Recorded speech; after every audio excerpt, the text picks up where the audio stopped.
Here's how to backup and restore WhatsApp messages on Android. Now, on your Android phone, let's open up WhatsApp. Let's make sure everything is backed up first. To do that, we're going to tap on those three dots at the very top right, and then tap on Settings. Now that we're in your settings, all we need to do is scroll down and find chats on this list and tap on it, and then scroll down again until you get to Chat Backup and tap on that. Let's make sure everything is backed up. You can see the last backup was yesterday at 5:19 p.m. I'm going to tap on Backup now, and keep in mind as you go through this backup, you want to make sure Include Videos is turned on so you don't lose any of those videos.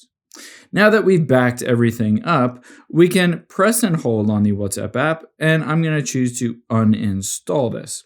After you've uninstalled the app, all you need to do is go and re-download it to restore all of those messages. So let's type in WhatsApp and then just download the WhatsApp app. After it's downloaded, the nice thing is we can restore all of those messages by just opening up that app and then going through the process of entering in the phone number, and then you'll be able to see restore. So I'm going to hit continue with my phone number and hit next, and then it might send a code to that phone number just to verify, or it might not.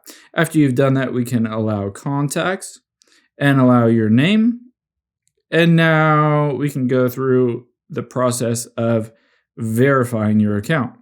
Keep in mind, when you do go through and sign in and everything, you'll be able to restore all of those messages from that backup onto your WhatsApp app.